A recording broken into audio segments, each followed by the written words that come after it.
તો ડીજીપીના આદેશ બાદ વડોદરા પોલીસની પણ કાર્યવાહી છે। ઝોન 2 પોલીસની 300 જેટલા લુખ્ખા તત્વો સામે કાર્યવાહી કરવામાં આવી રહી છે। 6 પોલીસ મથકોમાં નોંધાયેલા આરોપીઓ સામે કાર્યવાહી કરાઈ છે। પોલીસની કાર્યવાહીથી અસામાજિક તત્વોમાં ફફડાટ જોવા મળી રહ્યો છે। પોલીસ ચોપડે નોંધાયેલા આરોપીઓને પોલીસે ઉઠાવ્યા છે। વધુ વિગતો સાથે અમારા સંવાદદાતા કૃણાલ શર્મા જોડાઈ ગયા છે। જે કૃણાલ, જે રીતે ડીજીપીના આદેશ બાદ હવે વડોદરા પોલીસ પણ એક્શન મોડમાં છે।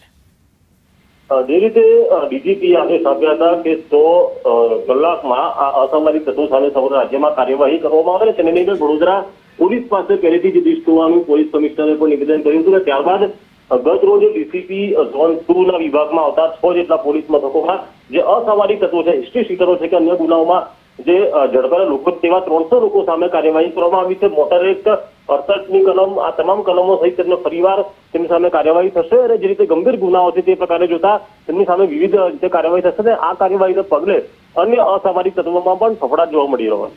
જી કૃણાલ, સમગ્ર માહિતી બદલ આપનો આભાર।